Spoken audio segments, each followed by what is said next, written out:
praise you, Jesus po. Praise God. Diretso na po ako, breakthrough faithfulness that endures. Ito mismo ang inilagay ng Panginoon sa akin na magamit na message for today. Alam ko po na kahit 3 weeks kaming wala, tayo ay busog na busog sa lahat ng mga mensahe ng ating Panginoon through our anointed pulpit ministers in our church na naglingkod sa atin upang tayo po ay ma-exhort, mapatibay sa ating pananampalataya with signs, wonders, and miracles. So, breakthrough, faithfulness that endures. Ang katapatang nagbibigay ng tagumpay ay yung nananatili sa Panginoon sa anumang sitwasyon.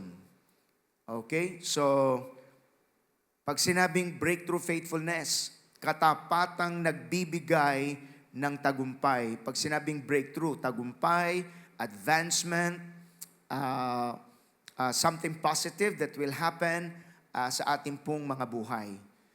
Dinescribe ito with another adjective, that endures.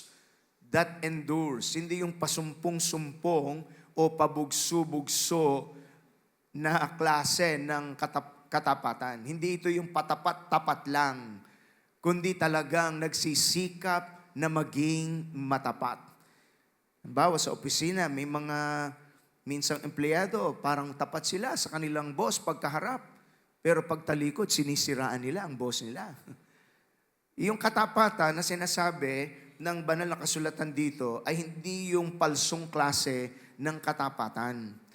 Kasi alam naman po ng Diyos ang sitwasyon ng puso ng lahat ng tao.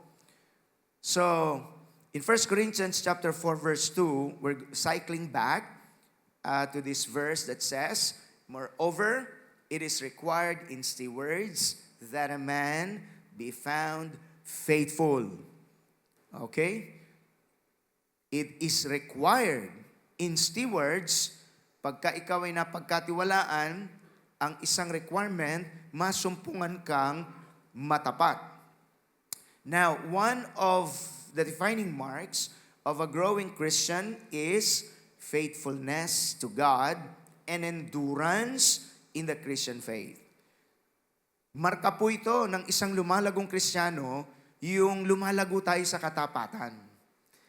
At endurance, yung marunong kang magtiis. Dito makikita natin agad na ang buhay Kristiyano, hindi lang yung madalas nating marinig, lying on a bed of roses. Akala ng iba, pag naging Kristiyano ka, wala ka nang makakaharap na problema, wala nang challenges, everything will be smooth. That's not the biblical Christianity. Nasa mundo pa rin tayo, broken nga ho ang mundo eh. But the difference is, we have something that the unbelievers do not have. We have Christ within us. We have the power of God in us. Hallelujah. So, God did not promise that you will no longer have problems, but that when problems come, you will overcome by His power and grace. Can we say amen po? So, ano itong karakter na ito na nagdi-define ng mga nagmamature na Kristiyano? Katapatan. Kasi pag mararamdaman mo, makikita mo, kapag may mga immature Christian, pasumpong-sumpong pa yan. Unstable. May immaturities, ika nga. We're all in a process, but we really have to grow. In fact, the Lord Jesus Christ Himself said, "He who endures to the end will be saved." Matthew chapter 24, verse 13. Ang buhay Kristiyano po ay punong-puno ito ng hardship. May mga difficulties din. May oppositions. May spiritual battles. Ito'y part ng ating journey. Yan ay makikita natin in various verses like 2 Timothy chapter 2 verse 3, Ephesians chapter 10 chapter 6 verse 10 to 12. So, nabubuhay tayo sa isang mundo na hostile sa Diyos. Nagre-rebelde sa Diyos. influenced by demonic powers, and weakened by the flesh. Galatians chapter 5, verse 16 to 17, may laban ng spirito sa laman, may gusto ang laman na ayaw ng spirito, may gusto ang spirito na ayaw ng laman. Kaya minsan di mo magawa yung tama na gusto mong gawin, ang nagagawa mo ay yung ayaw mong gawin na mali. May laban, ang sabi ng Biblia. Pagkatapos, meron pang puwersa ng kamunduhan. 1 John chapter 2, verse 15 to 16. Kaya may laban ng kahinaan ng laman, kamunduhan, puwersa ng kadiliman, at ang dyablo, mahilig manglanse. Ang dyablo, pasasayahin ka niya sa mga bagay na hindi ka dapat masaya doon. Ang purpose ng kaaway ay mapalayo ka sa Diyos, makalimot ka sa Diyos. Kung hindi ka niya malalanse sa pagpapasaya sa iyo, ikaw naman ay kanyang tatakutin para maparalyze ka. Mabuhay ka naman sa takot. O kaya naman ay palulungkutin ka para makapasok ka sa depression. Iba't ibang paraan ng kaaway eh. O kaya naman ay kokondenahin ka. Wala ka ng pag-asa. All of these forces are all at work na minsan hindi alam ng tao. Kaya gusto ko namang maging matapat eh. Pero bakit napapatihulog pa rin ako sa ganito? So it takes the grace of God for us to develop such kind of breakthrough faithfulness. At ipinaliwanag ko na nung mga nakaraan na iba yung breakthrough ng mundo eh. Iba ang breakthrough ng Biblia. Ang mundo, ang breakthrough, yung bang kahit na hindi ako mabuhay ng tama, sana swertihin na lang ako. So sa kanila ay yun ang breakthrough. Na kahit irresponsable, kahit careless, pero gusto magtagumpay, pero careless. That is not the kind of biblical breakthrough that the Bible is teaching us. That's just the flesh talking. Ang flesh, sabi ng flesh, huwag mo nang gawin ang gusto ng Diyos, basta magpakasaya ka. At sana swertihin ka. So ala tsamba, yun ang paraan ng mundo, kaya pabagsak ng pabagsak ang buhay. At sa malala, papunta pa sa kapahamakan. Kaya ang katapatan, hindi siya binabaliwala. It's something that will keep you intact and that will make you gathered and that would hold you on the right course. Kasi ang daming ang humihila eh. Ang daming humihila. Example po ay 1 Timothy chapter 2 verse 3 to 6. Because the Apostle Paul used 3 analogies to describe the Christian life and admonish God's people to a life of endurance and faithfulness. Punong-puno ang Biblia ng mga paalala sa God's people na mabuhay tayo ng may katapatan at may pagtsitsaga. Ang laman ayaw magtyaga. Gusto o na silver platter. Kahit tamad, gusto mag-succeed. Yan ang mundo. Kaya ang labas, laki sa Jeff Rocks, laki sa layaw, Jeff Rocks. Okay? Ano sa buhay? Masalaula sa buhay. Salaula sa relasyon. Salaula sa kalusugan. Salaula sa pananalapi. At magsasaya-saya para makalimutan ng problema, pero doesn't want to do something about the attitude. And that is not the mark of God's people. The mark of God's people is sinisikap na maging matapat. Hindi perpekto, pero sinisikap na maging matapat sa Diyos. Purihin ang Panginoon. Praise God. Apostle Paul said, endure suffering along with me as a good soldier of Christ Jesus. Soldiers don't get tied up in the affairs of civilian life, for then they cannot please the officer who enlisted them. The second analogy to the Christian after being compared to a good soldier, the second analogy is athletes. And athletes cannot win the prize unless they follow the rules. The third analogy, farmer. and hardworking farmers should be the first to enjoy the fruit of their labor. Lahat ng analogies na ito, sundalo, at atleta, at magsasaka, importante sa kanila yung pagtsitsaga, yung endurance. So, a good soldier will endure para siya'y maging mission-oriented at hindi easily distracted. May mission siya bilang isang sundalo. Ngayon ho, talagang sobra ang spirit of distraction. Social media lang, pag hindi ka talaga nagbantay dyan, distracted ka na. I've heard somebody said that if you want to achieve your goals, you need to learn how to manage your happiness or dopamine hormones and your stress or cortisol hormones. Kailangan i-manage mo yan responsibly. Yung happiness, dopamine hormones, these are the happy hormones eh. Pag hindi mo na-manage yan, it will lead to addiction. Yung stress or cortisol hormones, pag hindi mo na-manage yan, it will lead to depression. Hindi lahat ng agad makapagbibigay ng saya ay papatulan. Na to the point of it releases dopamine, happy hormones, pero hindi mo na ini-engage ang katinoan ng pag-iisip. Nasisiyahan ka, pero nagiging addict ka sa isang bagay. So you've got to manage your happiness or dopamine hormones. God wants us to be happy, but not on things that will destroy your life. Yung mga napapatihulog po sa substance addiction, masaya yan. Masaya. Pero nasisiraan ang katinoan ng kanilang isip. Yung mga nagbabrowse ang social media, walang discipline, masaya yan because it will give you a very quick dopamine hits and it will give you constant stimulation. Hindi na nila nalalaman, nagiging addict na sila. Yung mga bagay na dapat uunahin na isasantabi. The question is this, why should we obligate ourselves with things that are not our obligation?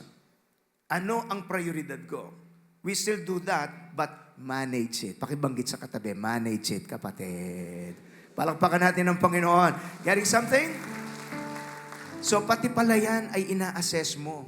How do I manage my happiness dopamine hormones?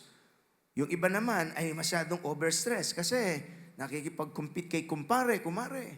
Kaya kailangan ganito, ganyan. Wala nang time to spiritual things. Puro trabaho. At pagkatapos, na-stress naman. At yung depression pumapasok kasi nga wala nang time for recuperation. Ang pambalansi dyan, dapat we learn how to rest in the Lord and trust in the Lord. Huwag kang mabubuhay sa inggit, mabuhay ka sa pagtitiwala sa Diyos. Huwag kang masyadong magmadali. Get the proper rhythm in life. Are you here? Palabangan po natin ang Panginoon. Yun ang mga matatalino. So it pays to pause and to assess yourself. Kaya hindi yung pinupuno natin ang sarili natin ng activities just so we can say that we are achieving something. Mahalaga talaga yung madalas yung marinig sa akin. It's a hard practice but it's very important. Learn how to turn the noise and the voices of this world low enough and long enough so that you will be able to hear God's voice more clearly. Mas lalakas ang yung awareness of self-assessment at saka ang yung sense of mindfulness. Nagiging more mindful ka, hindi yung maisip, gagawin bigla, kaya tama, kaya mali, kasi parang masaya. Naramdaman, gagawin agad without really processing it. Kaya idinidiin ko yung halaga ng pause, process, before you proceed.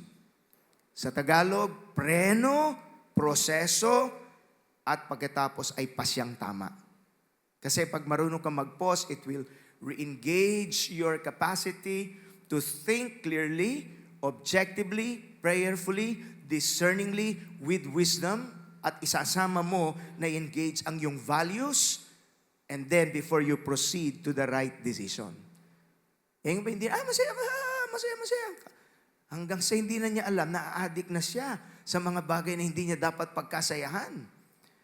So, sa terminong sekular, get a hold of yourself. And to the Christian, That's why we pray, we read God's Word to refocus ourselves on what is truly important. Palakpakan natin ang Panginoon. So, that's a good soldier. An athlete endures, disiplinado siya, and follows the rules. Rules are always there. We cannot discount rules. Sa opisina may rules. Sa paaralan may rules. And overall sa buhay, may rules ang salita ng Diyos. For life to function to the optimum. For life to function to the maximum. The hardworking farmer endure in planting the right kind of seeds to reap a good harvest. So tingnan nyo to, soldier, athlete, at saka magsasaka. Endurance and faithfulness ang ini-emphasize yan. We need to develop this important virtue. This is also the reason why the Apostle Peter exhorts, 1 Peter chapter 5, verse 8 to 9, stay alert. Watch out for your great enemy, the devil. He prowls around like a roaring lion, looking for someone to devour. Stand firm against him and be strong in your faith. Remember that your family of believers all over the world is going through the same kind of suffering. Because breakthrough faithfulness is not seasonal, it's not emotional or impulsive. It is what? It is steadfast. It lasts. Apat na bagay ang titignan po natin kasi nakita natin, masisira talaga ang buhay ng tao kapag hindi niya dinidevelop itong faithfulness virtue na to eh. At may ibang mga tao, ano bang tumatama sa buhay ko? Ba't ganito nangyayari sa buhay ko?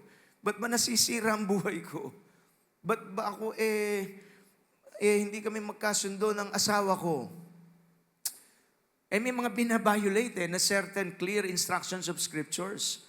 And there are people who are just trying to work things out on their own terms at hindi na sinasangguni sa karunungan ng salita ng Diyos. Listen please. We praise God. Alam niyo po kung bakit? That in His love and in His mercy, itinulot ng Diyos na ang kanyang karunungan ay maisulat sa isang aklat na ang tawag ay Biblia. Gusto ko pong i-anunsyo, every time na babasahin mo't bubulayin ang salita ng Diyos, napupuno ka ng karunungan na galing sa Panginoon. Hallelujah! Telling us, guiding us how life will work. Kaya ang mga awit na si David, bagamat hindi perpekto, pero natutunan niya to. Your word is a lamp to my feet and a light to my path, Lord. Yung iba, ang puro atupag, yung happiness and dopamine hits. Nami-mismanage sila yun. So, we can see here some realities in life and how to approach life not according to your personal feelings which fluctuates because many times your own feelings and your own emotions will betray you. Pag pinaniwalaan mo lang kung ang emosyon mo, yun lang ang batayan mo ng pasya, hindi mo binalanse yan ng karunungan ng galing sa Diyos, madali kang malanse. Kaya may iba pumapasok sa maling relasyon eh. Alam nang masisira ang relasyong pang mag-asawa. Bakit nakakapasok pa rin sila doon? Kulang ng karunungan na galing sa Panginoon. Damdamin ng pinapairal. Hindi lahat ng maramdaman ay tama. Pause, preno, proseso, bago ang pasya. Purihin ng Panginoon. Purihin ng Diyos. This will help us navigate through life's very difficult decisions.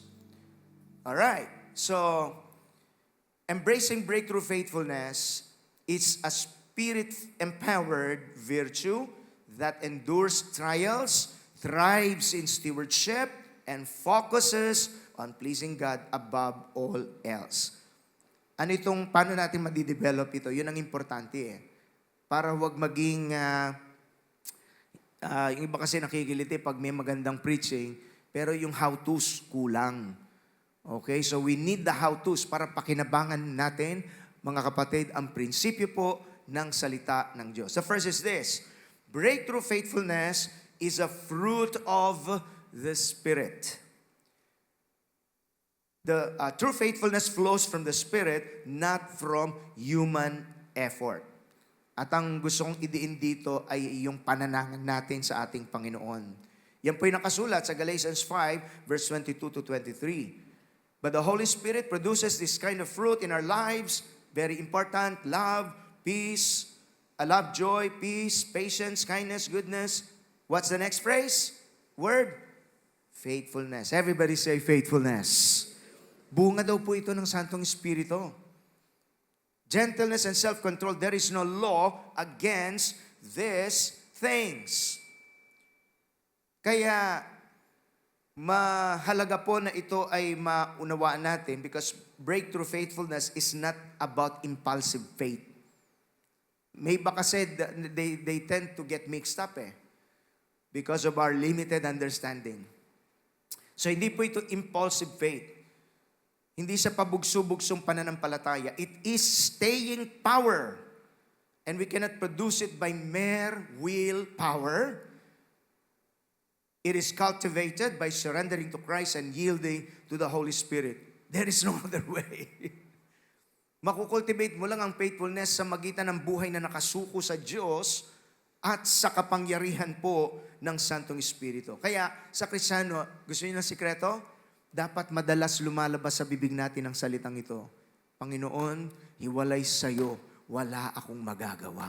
Subalit kung sasamahan mo ko, lahat mahaharap ko. Purihin ang Panginoon. That's dependence to the Lord, and you'll be empowered by the Holy Spirit. Because Jesus Christ Himself said that, apart from me, you can do nothing. Let's keep reinforcing that. Kasi kahit na Kristiyano tayo, gusto pa rin sumingit ng laman ng kayabangan. Pero kapag nabanggit mo na yun, napapaalalahanan ka, kumakalma yung karnalidad at nananaigang spiritualidad. Lord, apart from you, I can do nothing. But with you, Lord, I can face anything. I can do anything. Tulungan mo ko, Panginoon. Normal dapat yon sa bibig ng isang Kristiyano. Breakthrough faithfulness requires consecrated effort. So this is about developing this fruit of faithfulness in our lives. We can only develop breakthrough faithfulness by completely depending on the Holy Spirit and relying on God's grace. Now, question. Does this mean that we will no longer need to exert effort? Not at all. Effort is still required. Kailangan pa rin ang effort o pagsisikap, but it must be the right kind of effort. What is this right kind of effort? It's called consecrated effort. Everybody say, consecrated, not carnal. Gusto ko itong idiin kasi po, yung carnal effort depends on self and seeks to exalt self. Kaya ko to, ako pa. Nagsikap na maging matapat, pero yumabang naman. That is carnal effort. That is not consecrated effort. Consecrated effort depends on the Holy Spirit and glorifies God. Yung carnal effort thrives in self-exaltation. Pero yung consecrated effort thrives in self-surrender to the Lord. So magiging matapat ka pero hindi ka yayabang, kundi maluluwalhati mo ang Diyos. Kesa dun sa, magiging matapat ako, tamo, ako pa. Magkaiba po yun. So, ang totoong breakthrough faithfulness is not the product of human striving alone. It is a product of a Spirit-empowered surrender that allows God's grace to work through us. Totoo man po, pero kapag ako'y nakakakita ng mayabang na tao, ako'y nagtataka. Kasi kapag pinag-aralan mo ang buhay, wala tayong pwedeng ipagmalaki sa Diyos. And the more people do not understand grace, the more they feel that they deserve more. And people who thinks they deserve more and will not operate with grace mentality, they will always end up unsatisfied. No matter how much they receive in this life, hindi na sila magiging masaya. Pero yung mga nagde-develop ng grace mentality and dependence to the Holy Spirit, at any stage ng buhay nila, may kapayapaan sila kasi alam nila hindi sila pababayaan ng Diyos. Okay?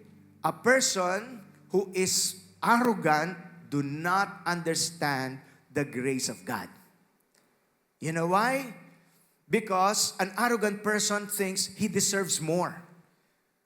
Pero yung isang taong nakaunawa sa biyaya ng Diyos, naunawaan niya, I do not deserve anything. It's all by the grace of God.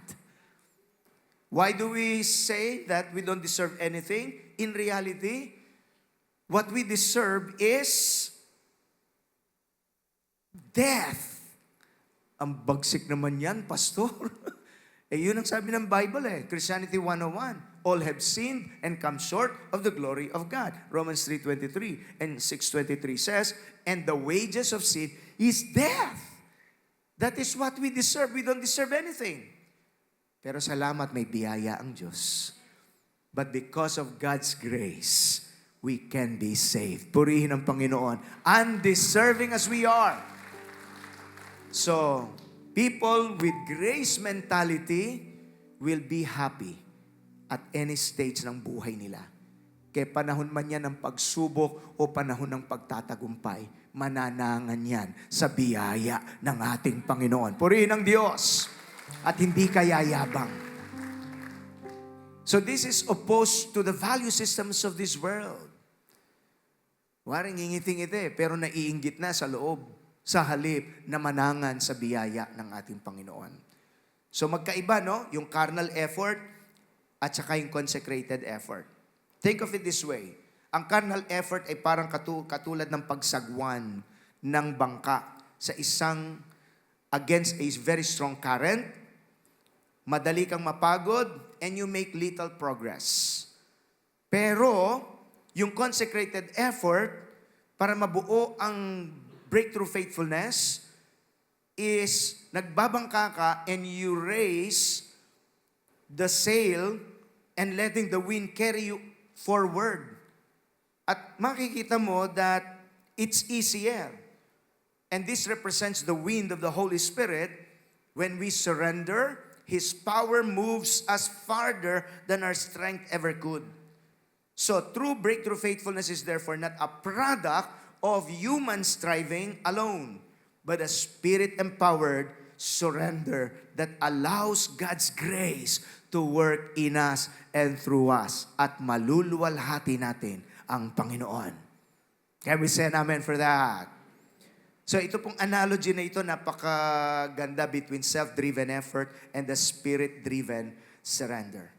Believe me, it's easier when we surrender to Christ. Palakpakan po natin ang Panginoon. Ang Jeremiah chapter 17 verse 5 to 7 ay magbibigay ng contrast ng curse when you trust the flesh and blessing when you trust the Lord and His Spirit. Mapagpapala pa tayo. Tingnan niyo po. Everybody, this is what the Lord says. Everybody read with me. Cursed are those who put their trust in mere human. Carnal effort na tao who rely on human strength and turn their hearts away from the Lord. Kasi ang tiwala nasa sarili sa halip na sa Panginoon. Anong matatanggap nila? Sumpa. Hindi ka mapagpapala. They are like stunted shrubs in the desert with no hope for the future. They will live in the barren wilderness in an uninhabited salty land. Madaling ma-depress yan kasi alam, pinag-iba yan sa New Year's resolution. Sa bagong taon na to, ganito, titigil na ako manigarilyo, ganyan. Maganda sa una, pero como flesh, walang pananangan sa Holy Spirit. Nakakalabing-4 na araw pa lang, yung 15 araw, sabi niya, parang namimiss ko. So, balik sa dati. Commendable yung effort kaso hindi sapat. Hindi sapat. Tingnan niyo yung verse 7, napakaganda. Oh, this is beautiful. Everybody. But, blessed are those who trust in the Lord and have made the Lord their hope and confidence. Hallelujah! Mahina yung palakpak na yan kung yan ay para sa Panginoon. i-position mo ang iyong sarili sa ganitong bagay. Kaya, the more we trust in the Lord and the more we apply the spiritual pathways that expresses our trust in the Lord, prayer, reading His Word, worshiping Him, attending our worship services, because these are spiritual pathways to express your trust in the Lord. Hindi naman pwede, dito wala ako sa Diyos, hindi mo naman binabasa ang Biblia. Pero Netflix, maghapon ka. Trust in the Lord, pero hindi ka naman nagpe-pray ng ayos. Pero maghapon ka sa social media. You cannot claim something na walang spiritual pathways. So, this is the way to produce in us the fruit of the Spirit. Magandang banggit ni Derek Prince. Faith is taking God at His Word. Faithfulness is holding on to that Word until the promise is fulfilled. Kaya, maganda na tayo manalangin ng ganito. Everybody, Lord, let's see the prayer. Okay, everybody, Lord, apart from you, I can do nothing. But with you, I can face anything. Depend on the Holy Spirit, not the flesh. The fruit of breakthrough faithfulness will rise up within you. Purihin ang Panginoon. Second, breakthrough faithfulness starts in little things and with a stewardship mindset. Kasi gusto mo ng breakthrough sa buhay eh. Kaso, hindi ubra yung breakthrough ng mundo na wala kang gagawin, na pa-lose-lose ka lang. You need to follow the biblical instructions. And the second thing is about some conscious practice. Because faithfulness thrives when we recognize we're stewards, not owners. Remember, some weeks back, I've talked about stewardship, the importance of stewardship. So, i-review lang ho natin. Luke 16, verse 10. If you are faithful in little things, you'll be faithful in large ones. But if you are dishonest in little things, you won't be honest with greater responsibilities. Bago ka maghangad ng malaki, maging matapat ka sa maliit na kung ano ang meron ka ngayon. Ang flesh gusto niya, wala siyang paghirapan. Ang flesh gusto niya, makachamba lang siya. That's the flesh. But the Spirit of God is developing in us the attitude of faithfulness. And it starts in little things. Maliliit na bagay na bumubuo ng iyong karakter, ng iyong pagkatao, hanggang sa pwede ka ng pagkatiwalaan sa mas malaki. 1 Corinthians 4:2 again, it's required in stewards that one be found faithful, because many times we act as though tayong may-ari po ng ating mga buhay. Napaka-terribling kasinungalingan dito ng kaaway. Because in reality, we are stewards and trusted managers until we face the Lord. So we will give account to God how we use our lives, our resources, time, and calling. Let me share something. From time to time, if not every day, kung pwede nga dapat every day, isama natin sa ating tinatawag na spiritual soundtracks. Di ba na-share ko na yung concept ng soundtracks? Mga phrases ito na kapag binanggit mo, these are automatic reminders to you of the bigger concepts in life. At yun ang gagabay sa'yo para huwag kang mabuhay na emotion-driven lang o kaya feeling-driven, kundi principle-driven, conviction-driven. Kasi emotions really fluctuate but God's Word remain. Isa ho sa aking mga sinasabi, Panginoon, maraming salamat sa panibagong araw na ito na yung ipinagkakatiwala sa amin. Kasi every day is a blessing from God. Yung iba hindi na nga nagising. So yung gumising tayo, don't take that for granted. So the Christian start the day thanking God, operating in correct principles, and not allow your mind to just wander around. Saan na naman kaya pwedeng mapagdiskitahan ko ngayong araw na to? Don't start your day that way. Sino naman kaya mauutangan ko ngayon? Hindi naman masamang mangutang. Paano mo sisimulan ang araw sa panglaman? Simulan mo ang araw ng isip mo, itinutuon mo sa Diyos. Panginoon, maraming salamat sa panibagong araw na iyong ipinagpala at ipinagkatiwala. And one of my favorite verses, Acts 17:28. In Him we live and move and have our being. Maraming salamat po, Panginoon, that every day is an extension of your mercy. Any day could be our last day on this planet, and every day is a gift of your grace. And I thank you for your gift of today. So sa halip na simulan ko yung araw na nagrereklamo, simulan ko ang araw na nagpapasalamat sa Diyos at ipinapaalala sa sarili ko na ako'y katiwala ng ating Panginoon. So that you will not live carelessly on that day. At nakatalatag na sa isip mo, nakalista na ano yung mga produktibong gagawin ko ngayong araw na ito. Kesa dun sa nagagala-gala ang yung isip, walang direksyon ang yung buhay. So it's time to develop these principles in us. If we cannot be entrusted with little things, the Bible says, opisina man bago ka bigyan ng mataas na posisyon, patunayan mong tapat ka sa posisyon mo ngayon. Ipopromote ka ng boss mo. Pero kung ikaw yung laging nalilate, at pagkatapos bago pa lagi nakatingin para 5 o'clock, ngayon 6 o'clock, kasi may special arrangement. 4 o'clock pa lang, magpolbon Wala namang masama doon. Pero yung bang, kahit may nakakakita o wala, this is work time. I have to be faithful on this.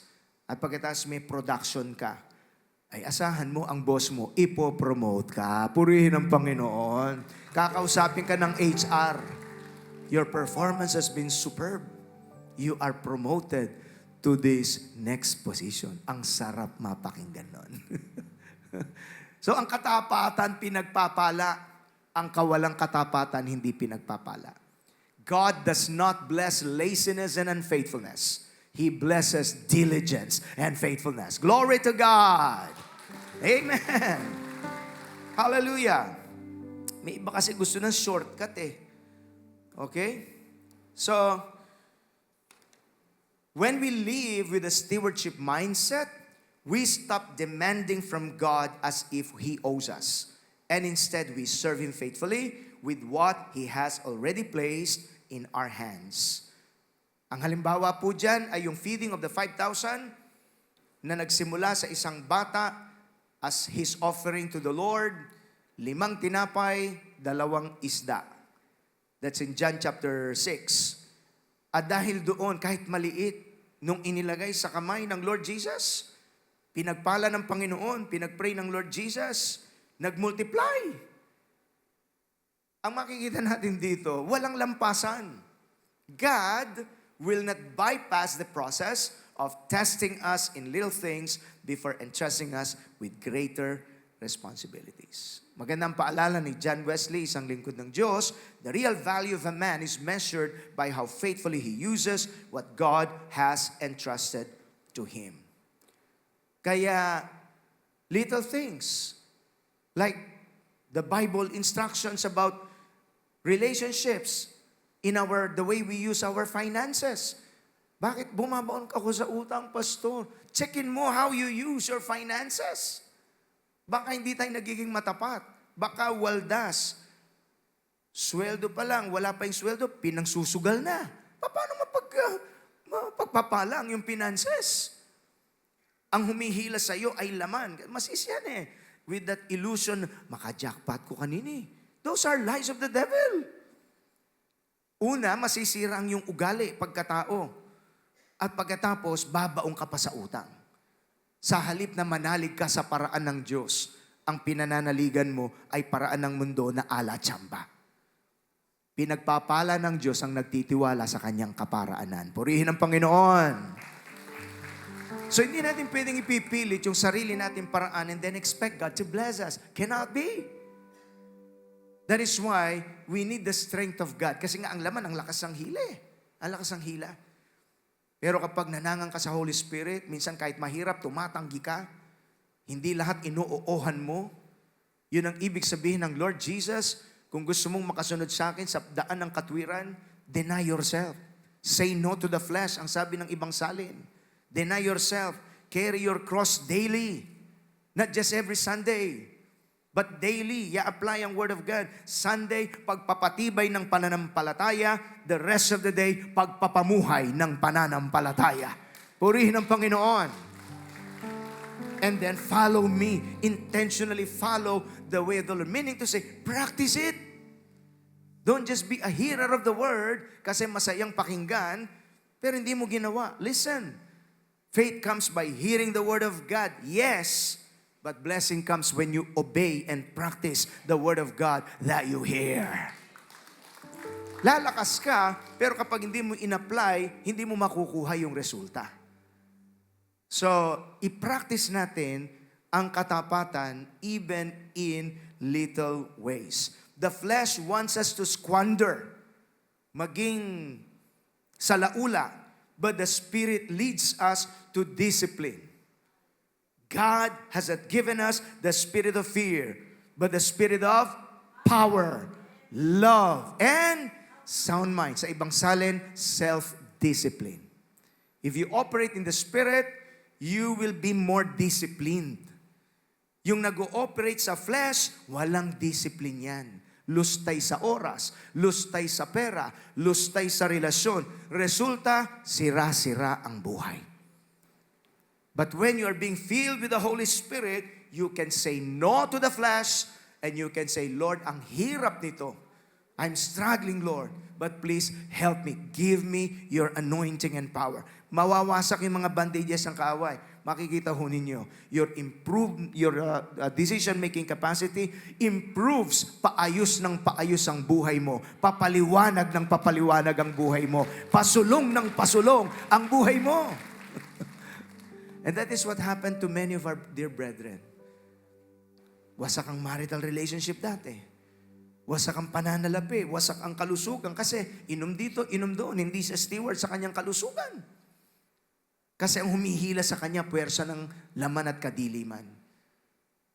Pero nung magsuko ng buhay, nag-encounter retreat, meron tayong kapatid na nagsisi ng kasalanan kasi ang hilig niya, sugal, narinig niya, hindi pala tama ang pinapakain ko sa aking anak na galing sa masamang paraan. Bumalik siya, kahit na nag-wheeler lang sa una. Ang kanyang patuto, Pastor, ang sarap po palang pakainin ng pamilya mula sa perang galing sa pinagpawisan. And the Lord began to bless him. Start where you are, and then God will entrust you with bigger things. Purihin ang Panginoon. Bakit sabi sa katabi, magsimula tayo, kapatid. So it's not too late. Don't feel condemned. God is not condemning us. It's little by little. Hanggang makikita mo, when you look back, you're no longer the same person that you used to be. God is beginning to train you. Kung napatihulog ka, don't condemn yourself. Bangon ka uli sa tulong ng Diyos. Tandaan natin, maawain ang ating Panginoon.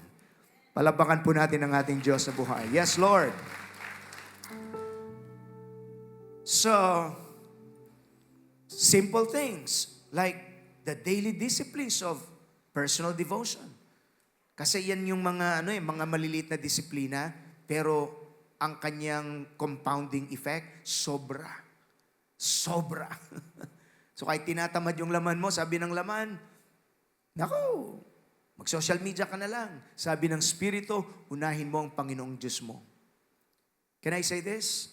You will never be able to fulfill your higher calling if you will not do something with your priorities, perspectives, attitudes, and disciplines. These 4 things. Hindi mo matutupad yung higher call ng lagi mahihila ka sa ibaba kapag hindi mo inayos itong 4 na ito sa tulong ng Diyos. Priorities, perspectives, attitudes, disciplines. Dapat lagi nating nire-reinforce as God's people, God's will over my own will. Pleasing God over pleasing myself. Then, you will fulfill God's higher calling in your life. Can we say an amen for that? Praise God, praise God. Kasi laging may laban yan eh. So, sikapin mo lang sa tulong ng Diyos hanggang unti-unti mas lumalakas ang yung muscles of your faith. At humihina yung carnality. Pero yung muscle ng yung pananampalataya kay Jesus, papalakas ng papalakas yan. The third, Breakthrough faithfulness marks those who will be with the Lord. Yung una, it's a fruit of the Spirit. The solution, depend on the Lord and His Spirit. The second is, it starts in small things. Ang susi, conscious practice. Conscious practice. The third, breakthrough faithfulness marks those who will be with the Lord because the faithful are the ones who will stand with Christ in eternity. Ang sabi ng Revelation 17, verse 14, can we show it sa media player? They will wage war against the Lamb, but the Lamb will triumph, and they will be with Him. Those who will be with Him will be called, chosen, and faithful. Ihabol nga natin sa mga anak, sa media player. It's not in my PowerPoint Gusto ko mabasa. Okay. Together they will go to war. So this is a scenario in the last days against the Lamb. The Lamb is the Lord Jesus Christ. Alam niyo itong nangyayaring kaguluhan sa mundo, may laban talaga behind the scenes It's a war between God and against the forces of the enemy. May mga tao ngayon, makakuha lang ng posisyon, di baling magpagyera sila kung kani-kanino. Manatili lang sa posisyon. Okay lang na sila may mali-maleta, kahit maghirap ang mga Pilipino. That is evil. You don't believe in the presence of evil? Just watch the evening news. And you will notice the havoc that evil can bring to humanity. May puwersa na nag-impluensya sa utak, isip at puso ng mga tao. May labanan.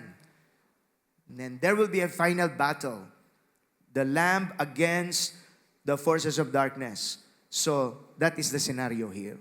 Together, they will go to war against the Lamb, but the Lamb, the Lord Jesus, will defeat them because He is Lord of all lords, King of all kings. And His called and chosen and faithful ones will be with Him. May tatlong katangian yung mga makakasama daw ng Panginoon. Number 1, tinawag. Ikalawa, sila'y pinili. Bakit sila pinili? Sapagkat sila'y naging matapat. Do you want to be with the Lord? You cannot be with the Lord if you will remain unfaithful. We need to develop faithfulness to the Lord. Hallelujah! Kaya ikaw mismong magtuturo sa sarili mo. Ayokong hindi maging matapat. Nais ko masumpungan ako ng Diyos. Nagsisikap maging matapat sa Kanya. Nagsisikap mabuhay ng kalugod-lugod sa Kanyang harapan. Nagsisikap na masunod ko ang Kanyang kalooban. Purihin ang Panginoon. That should be the position of the believer. At hindi yung ang kasalanan pinipilit rasonan. Hindi. Ang kasalanan hindi nirarasonan. Hindi ginajustify. Ang kasalanan, pinagsisisihan, tinatanggihan, iniiwasan. Matsyempuhan ka ng kaaway, again, cry out to God. Ayokong manatili sa pusali ng karumihan, Panginoon.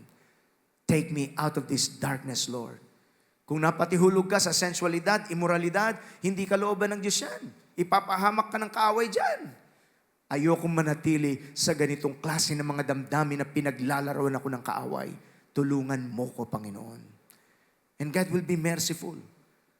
But as long as you enjoy those things, ang natutunan ko sa deliverance from Derek Prince, my mentor in deliverance books, God will rescue you from your enemies, but He will not rescue you from your friends.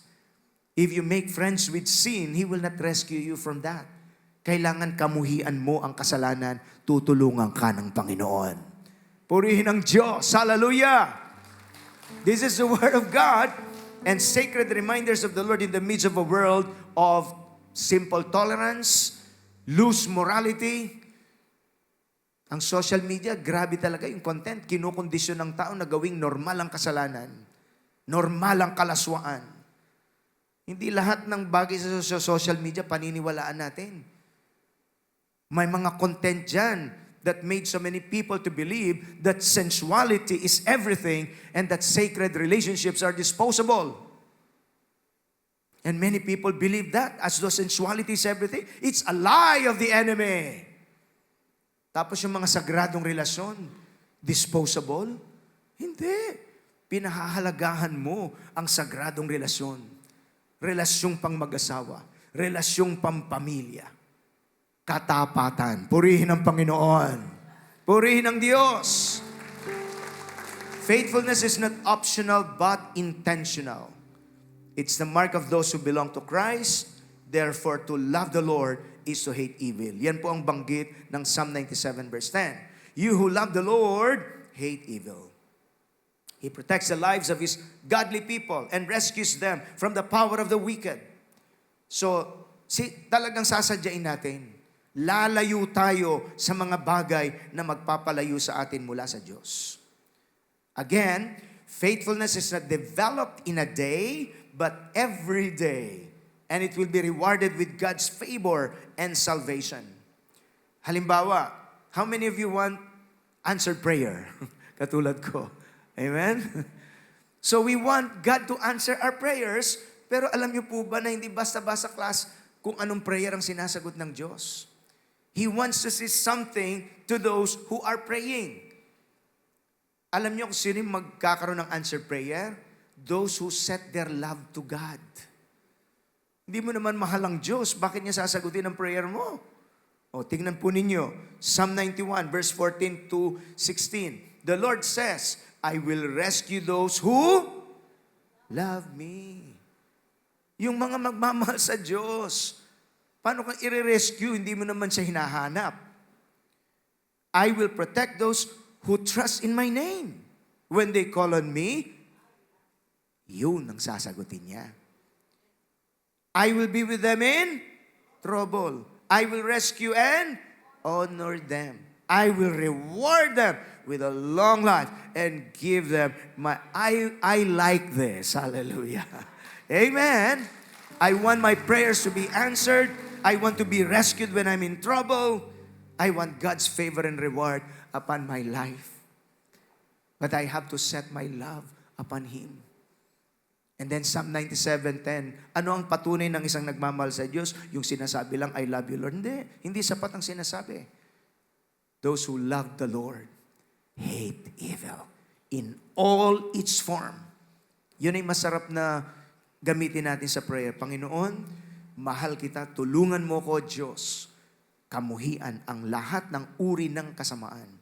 One powerful prayer that you can incorporate is, Lord, develop in me ang banal na pagkatakot sa iyo. Lumalim po, O Diyos, ang aking banal na pagkatakot sa iyo. Sumidhi ang aking pagkamuhi sa lahat ng uri ng anyo ng karumihan at kasalanan. God will answer that kind of prayer. Kaya kapag ka sumusulpot ang kalaswaan, madali ka nang tumanggi at madali kang umiwas. Hindi yung nagpapa-flirt-flirt ka pa sa iyong laman at nakikiliti ang iyong laman. No, umaakyat pa lang ang temptation, nare-resist mo na kasi meron kang banal na pagkatakot sa Diyos. Purihin ang Panginoon. That's faithfulness to God.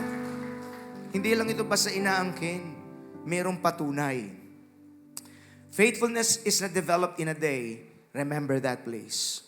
So may intentional na pagtatalaga ng iyong buhay, pagmamahal, at katapatan po sa ating Panginoon. Kaya napakahalaga yung talagang maging mapagbantay eh. Kasi pag hindi ka na nagbabantay, one keyword po in the scripture is watch and pray. That's a keyword in scripture. Because if you will not watch and pray, madalas yung mabanggit para mapaglamanan mo ang tukso, practice the principles of avoidance, resistance, and vigilance. Marunong kang umiwas. Kasi pag hindi ka na umiiwas, madali kang madudupilas. Kailangan marunong kang mag-resist, lumalabang ka. Kasi pag hindi ka na lumalaban, madali ka nang tatablan ng kamunduhan. Kailangan nagbabantay ka, vigilance. Kasi pag hindi ka nagbabantay, madali kang matatangay. So, be watchful, be intentional, and conduct spiritual warfare. Yung pagising mo sa umaga, after kang mag-worship, wakasan mo ng spiritual warfare. Anumang mga plano, lalang ng kaaway sa araw na ito against me, against my loved ones, I rebuke it. I cancel it in the name of Jesus. Lord, give me the strength and the discernment and the wisdom to make correct decisions. Gagabihan ka ng Diyos sa buong maghapon mo na yon. Kasi everyday may magandang plano ang Diyos sa atin. Pero alam niyo bang everyday may masamang plano din ng demonyo? Kaya yung mga nagpipray, pag nagpipray ka, yung magandang plano ng Diyos, yun ang mangyayari, yung masamang plano ng diablo, nasisira. Hallelujah! So be watchful. Tell your neighbor, be watchful, kapatid. Purihin ang Panginoon. God Himself promised to be faithful in His covenant. Deuteronomy 7:9, understand therefore that the Lord your God is indeed God. He is what? The faithful God who keeps His covenant for 1,000 generations and lavishes His unfailing love on those who love Him and obey His commands. But He does not hesitate to punish and destroy those who reject Him.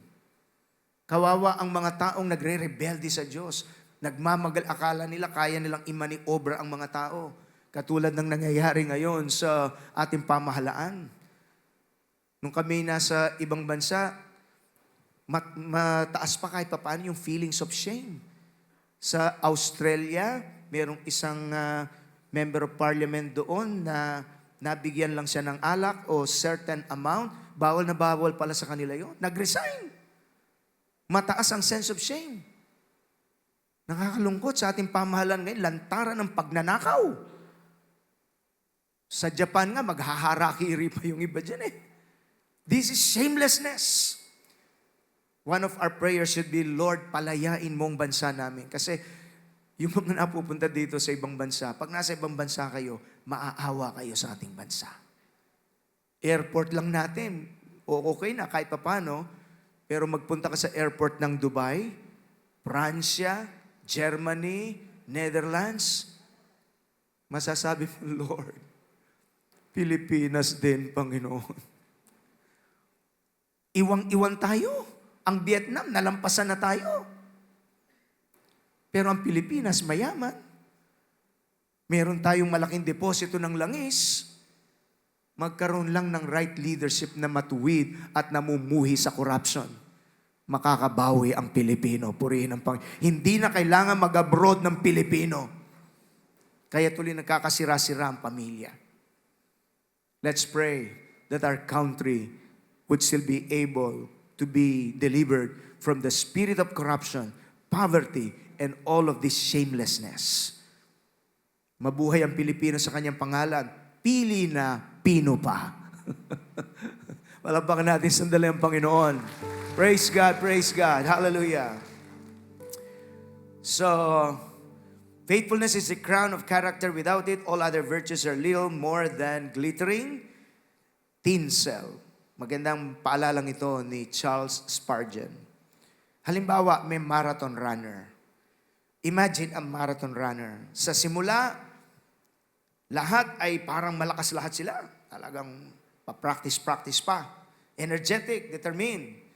Pero pansin nyo, as the race goes on, fatigue sets in. Yung ibang mga runner drop out when the road gets steep. Kapag papahirap na. Yung iba ay bumabagal kapag tumirik na ang sikat ng araw, and some stop altogether when they feel pain. Hindi lahat nagtatapos doon sa finish line. If you want to be with the Lord on that day, we need to develop faithfulness to Him. The runner who endures step by step, mile after mile, crosses the finish line. Hindi siya nanalo. He does not win because he started.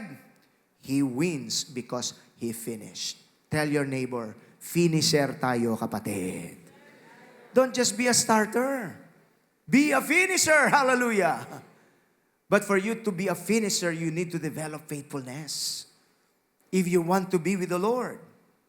Kung paano ang marathon runner ay siya'y umiiwas sa mga distractions. Ang buhay Kristiyano ay ganun din. That's why the Bible tells us in Hebrews chapter 12 verse 2, let us run the race with endurance, looking unto Jesus, the author and the finisher of our faith.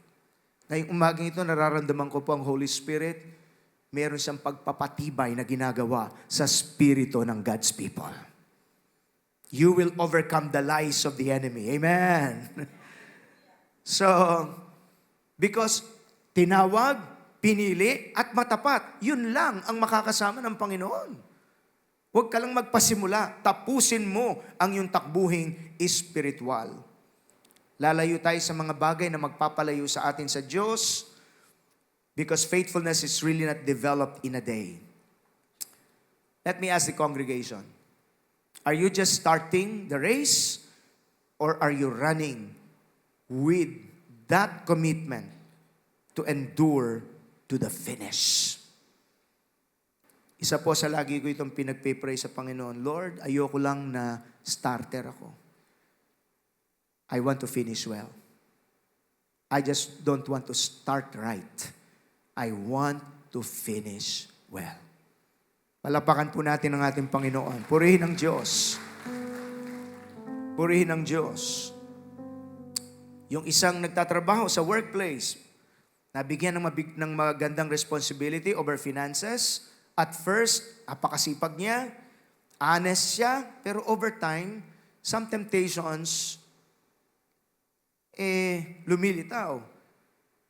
Medyo nag-uumit, keeping a little for himself, cutting corners, tinatago ang mga pagkakamali. Sa una, walang nakakapansin, but eventually, the truth will come out. Ang kanyang career will collapse, not because he lacked skill, but because he lacked faithfulness. Nakakasunod po? These are now practicalities in life. In the contrast, yung isang employee may not be the most talented, not the most famous, but is very consistent, trustworthy, matapat sa malilit na bagay. What will happen? Definitely, that company will promote him. Ang kanyang tiwala, kredibilidad na build niya. And he will be honored because he can be relied upon. Pwede siyang pagtiwalaan. Yun po ang simpleng katotohanan. So, similarly, God is looking not for the most gifted or the most talented or the most popular.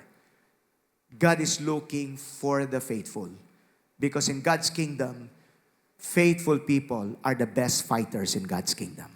Palapakan po natin ang ating Panginoon. You keep showing up. Sinisikap pong andyan pa rin kahit wala ka sa mood, ginagawa mo pa rin ang tama, kahit na parang mahirap gawin, gagawin mo pa rin ang tama. So faithfulness is really a very important mark in the Christian life and ministry. It's not enough to be gifted and talented. We really need to be committed and consecrated. Number 4 and the last. Breakthrough faithfulness is focused on pleasing the Lord. So yung pong una, sa fruit of the Spirit, we need to depend on the Spirit. Yung ikalawa, it starts small. We need to have a conscious practice.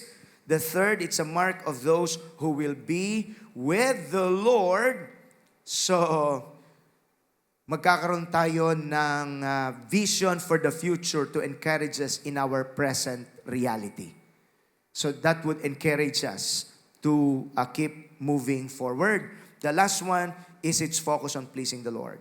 Faithfulness thrives when our aim is to please God, not to use Him. Gusto ko pong i-approach ito ng napakahalagang paalala. Alam natin ang kwento ni Joshua at Caleb at saka ng 10 spies in Numbers chapter 14 verse 8 to 9. Yung 10 nagrereklamo sa halip na magtiwala sa Diyos. Tumindig si Joshua, sabi niya, if the Lord is pleased with us, He will lead us into the promised land. And these giants, they will be as bread unto us. Huwag tayong matakot sa mga problemang ito, ng mga higante na to. Kung sasamahan tayo ng Diyos, tutuparin niya ang pangako niya, dadalhin niya tayo sa breakthrough promised land natin. Verse 9, pwedeng pakihabol yon. Numbers 14, verse 8 to 9.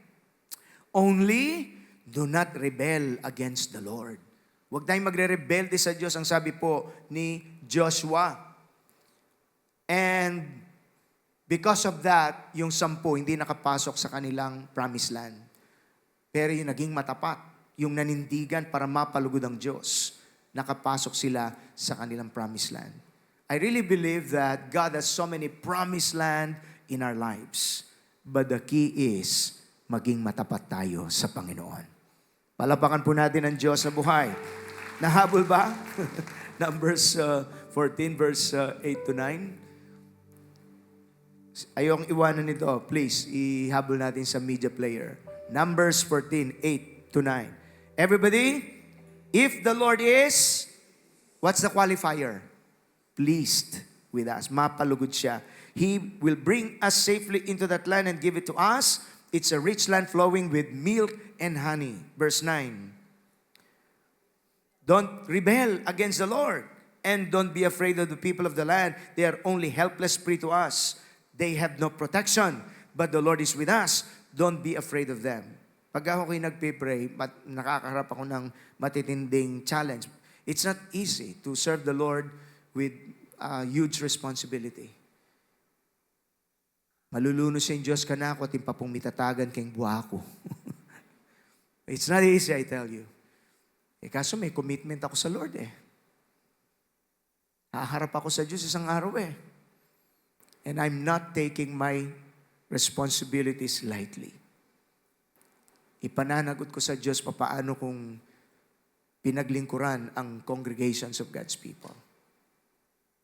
So just like you, lahat tayo nagsisikap matupad ang mga responsibilidad at panawagan ng Panginoon. So be a God pleaser, not a God user. Because many approach God as what? God users. They're not God pleasers. Gusto lang nilang gamitin ang Diyos sa sariling gusto.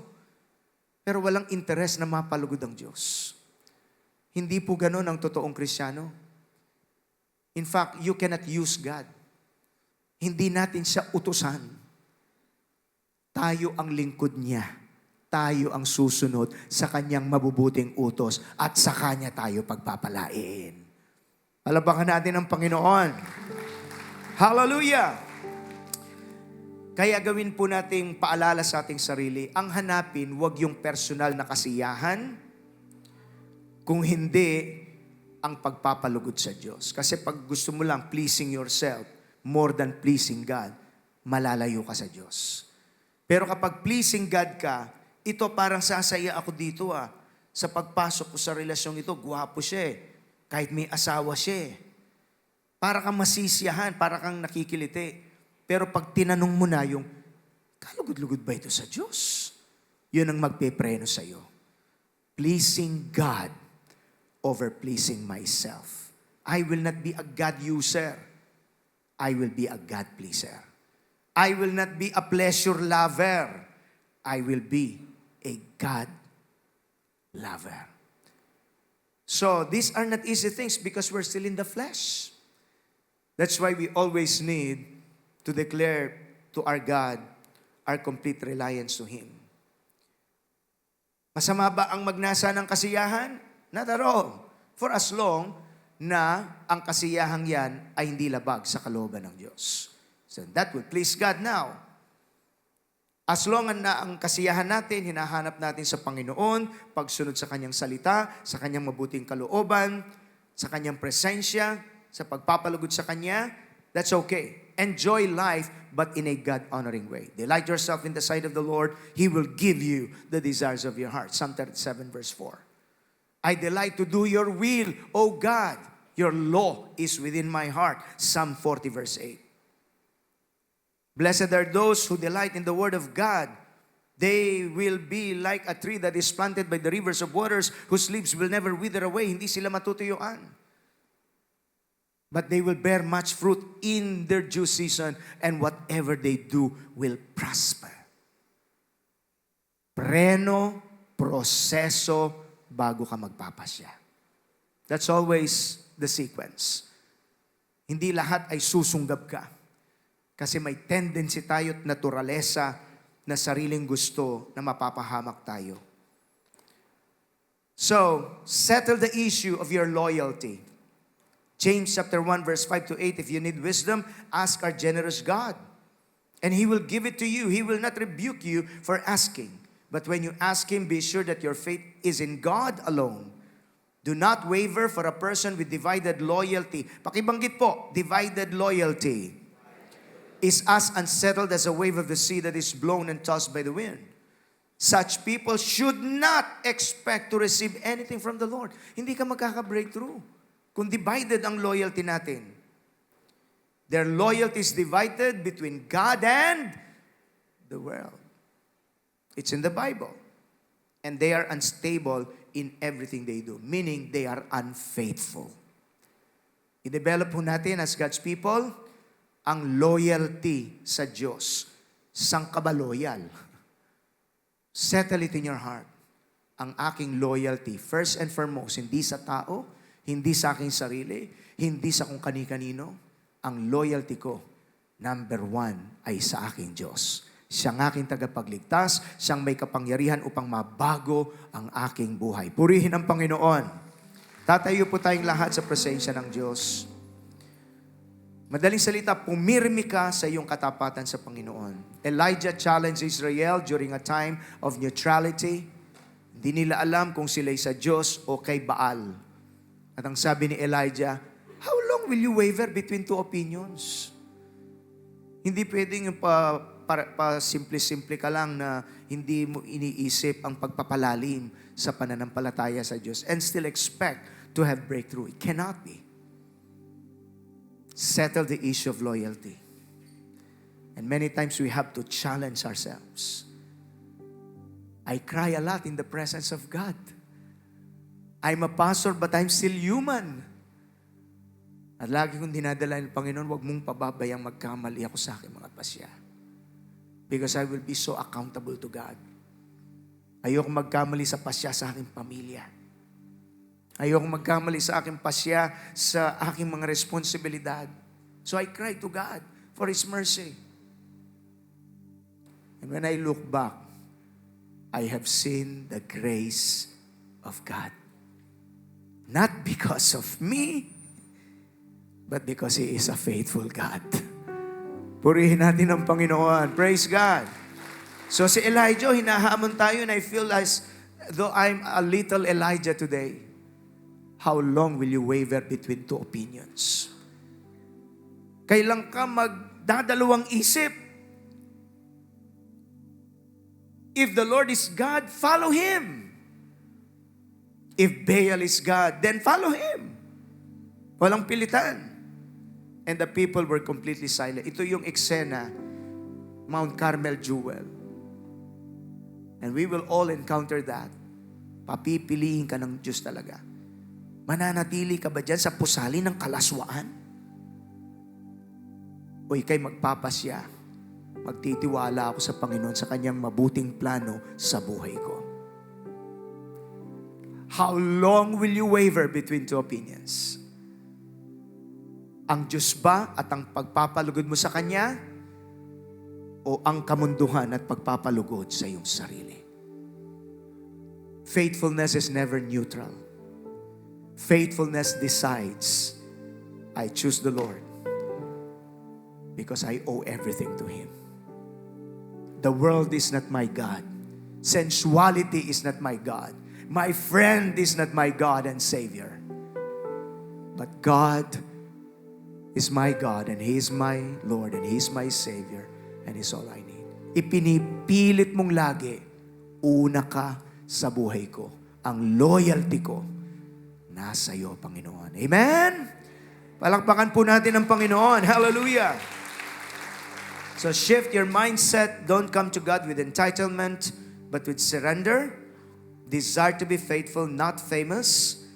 Include in your prayer, Lord, make me a God pleaser, not a God user. So there you go. These 4 things, practice them, at unti-unti makikita mo, lumalago ka. Natuwa lang ako, merong isang matandang kanta.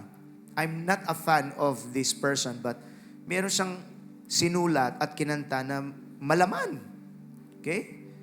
Ang title ng kanta nung pong 1970s ito.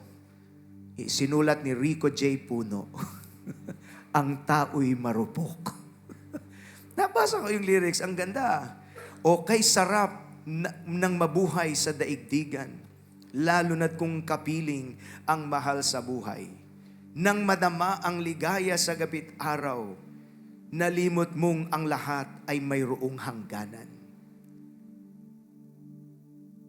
Ngunit nang iyong maramdaman ng kalungkutan, ay noon mo naalala ang may kapal.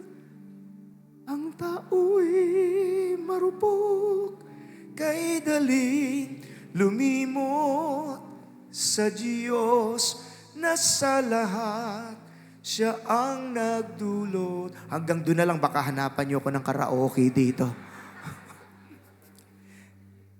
Pero listening to this, it's a secular song, pero may laman. Gusto ko sanang dagdagan eh. Kaya nga, isuko na ang iyong buhay. Wala yun sa lyrics, pero gusto kong, yun lang ang kulang niya. Isuko ang buhay kay Kristo at yung karupukan mo, tutulungan ka ng biyaya ng Panginoon. Purihin ang Diyos. Hallelujah! These are realities in life, but then, again, breakthrough faithfulness is really spirit and power. You can't do it on your own. You need Christ. It endures trials, thrives in stewardship, and focuses on pleasing God. Tularan nawa natin si David nung siya mahulog sa kasalanan, na unawaan niya na ang pangunahin sa buhay ay hindi personal na kasiyahan, kundi pagpapalugod sa Diyos. Nahulog siya sa kasalanan, kaya umiyak siya. Restore to me, Lord, the joy of my salvation, and renew a right spirit within me. Bow your heads, please. Glory be to God. Glory be to God. Glory be to Jesus. Di man sapat aking mga gawa sa paglilingkod sa Diyos na dakila. Di man sapat maging ang salita sa pagpupuri at pagsamba sa iyo, aking Ama. Anumang sitwasyon at pagkakataon, magmamahal, magtatapat sa iyo, maglilingkod sa iyo,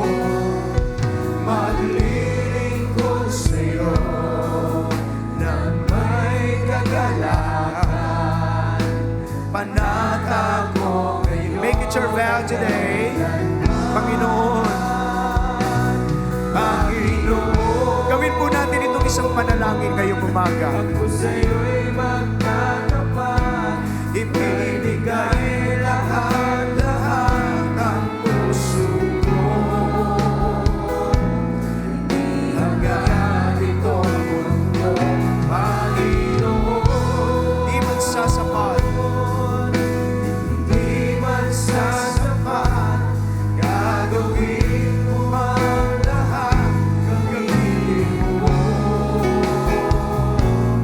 para lamang sa kaluwalhatian mo. Nakatas po ang ating mga kamay sa presensya ng Diyos. You see, ang katapatan po, ito ay personal na pasya. Gusto kong sabihin bilang inyong pastor, I can only encourage you. I can only inspire you. Pero ikaw po ang magpapasya kung magtatapat ka sa Panginoon. I pray today by the Spirit of God that you will make that very important decision. I will settle my issue of loyalty to my God the best way I can. And I know I need Christ.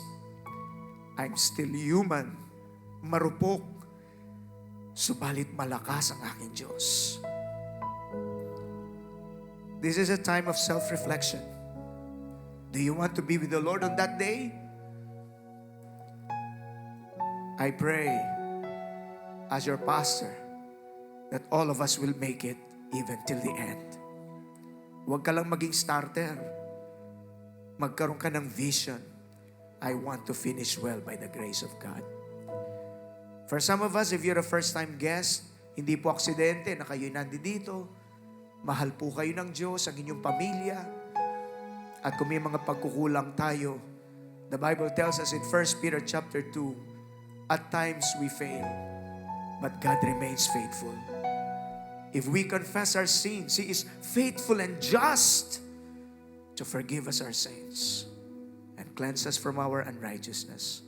Would you follow this prayer of recommittal to our God and pray that we move to the next level of the muscles of our faithfulness to our God?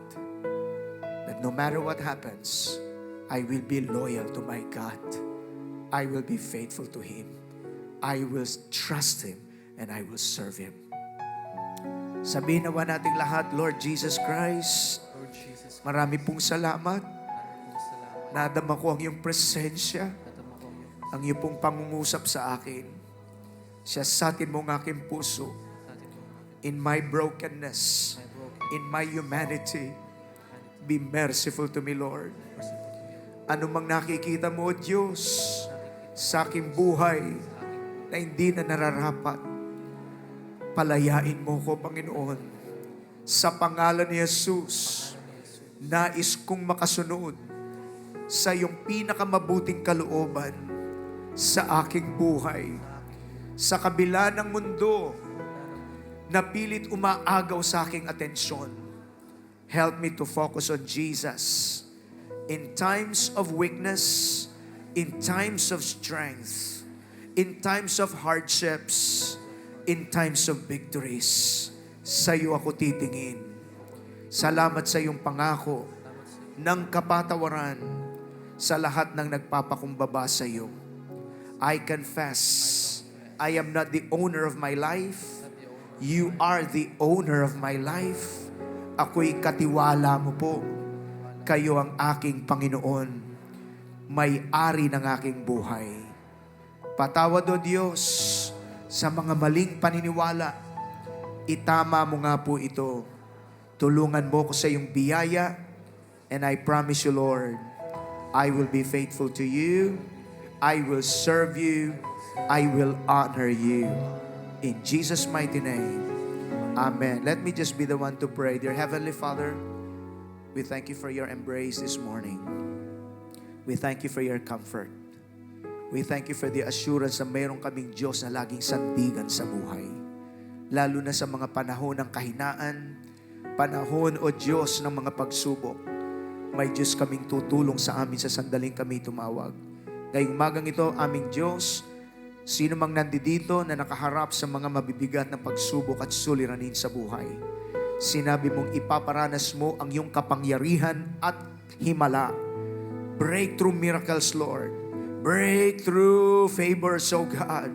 I pray in the name of Jesus. Some of you came here with some heavy hearts. You are not even sharing it to your friend, but God knows it anyway. And God is coming to your rescue today. Nakatas ang ating mga kamay as I pray. Lift to God whatever situation you are in. Sasampalatayanan po natin ng sama-sama ang ating Panginoon. Dakilang Diyos, sa pangalan ni Jesus, wasakin mo nga po ang lahat ng gawa ng kaaway, lahat ng gawa ng kadiliman, the spirit of condemnation, the spirit of fear, the spirit of sickness and disease. We break the power of the enemy in the name of Jesus, the Son of the living God. We break it in Jesus' mighty name. And by faith, people of God, receive your miracle sa pangalan ni Jesus.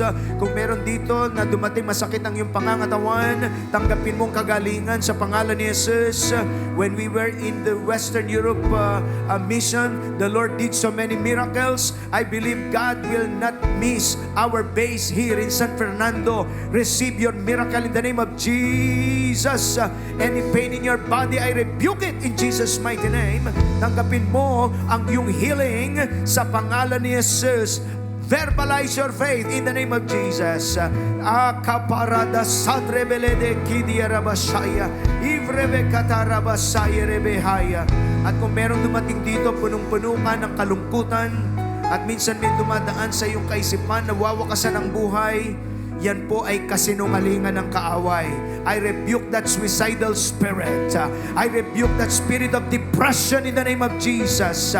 We rebuke it in Jesus' name. Receive your miracle of deliverance. Receive the renewal of the joy of your salvation. In Jesus' name, give the Lord a mighty hand of praise. Panginoon. Hallelujah.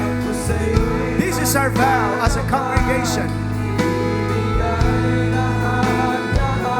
Ang puso ko, hindi hangad itong mundo, Panginoon. Hindi man sasapat, hindi man sasapat, gagawin mo ang lahat, gamitin mo.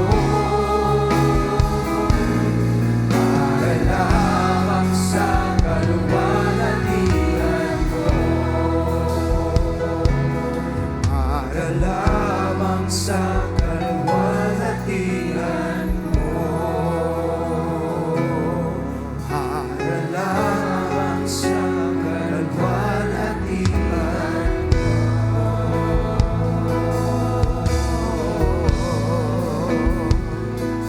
Give you praise, Lord.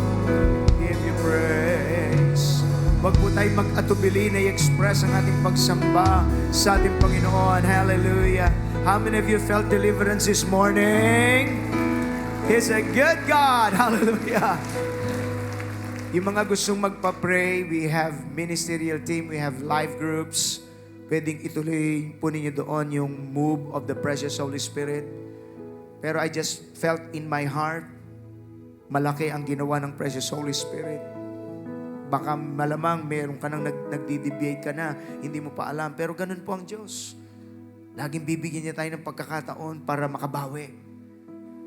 Because God wants us to be renewed, to be restored, and to be strengthened every time na tayo nanghihina. Alam ng Diyos tayo tao, kaya maawain ang ating Panginoon. Palakpakan po natin ang Diyos na buhay. Hallelujah! After the benediction, hihingi po ako ng ilang minuto. I'll just read a personal letter from our Bishop, Brother Eddie. Panginoon, salamat po sa iluhan niyo ng iyong kapangyarihan, ang iyong mga salita at karanasan ng iyong mga anak. Dadalhin namin ito at bibit-bitin bilang armas ng aming pananampalataya. We thank you for what you have done. Thank you for blessing the families. Thank you for strengthening your people. Your hands are lifted for the final pastoral benediction. We thank you that all prayers has been touched by your power. Lord God, the Lord bless you and keep you, cause His face to shine upon you, be gracious to you, and give you His peace. The Lord bless you indeed and keep enlarging your territory.